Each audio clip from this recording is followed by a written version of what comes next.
Pasukan pendudukan Israel mendapat perlawanan sengit dari Hamas di jalur Gaza. Saat dihujani tembakan, militer rezim Zionis langsung tiarap hingga mencari tempat perlindungan. Beginilah detik-detik saat tentara Israel kalang kabut mencari perlindungan.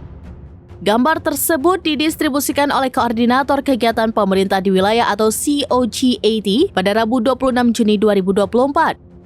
Mereka ada yang tiarap di balik gundukan tanah hingga masuk sebuah bangunan kecil. Menurut laporan, aksi ini tidak hanya dilakukan oleh tentara Zionis, tetapi juga beberapa staf PBB.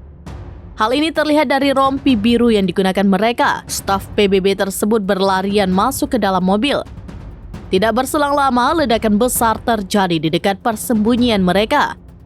Tidak ada laporan lebih lanjut apakah ada korban jiwa atau luka akibat serangan Hamas tersebut. Selain itu, tentara Israel terlibat skandal baru di tengah memanasnya konflik dengan kelompok militan Hamas. Surat-surat kabar Israel Kalkalis pada Selasa 25 Juni 2024 mengungkap bahwa mereka menjual senjata dan peralatan militer mereka untuk mendapatkan uang. Disebutkan tentara cadangan Israel menawarkan sekelompok senjata dan peralatan militer untuk dijual melalui situs web.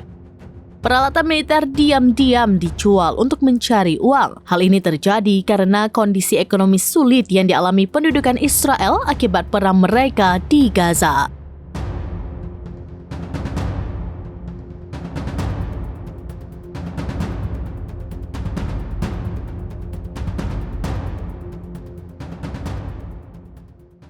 Download Tribun X sekarang, menghadirkan lokal menjadi Indonesia.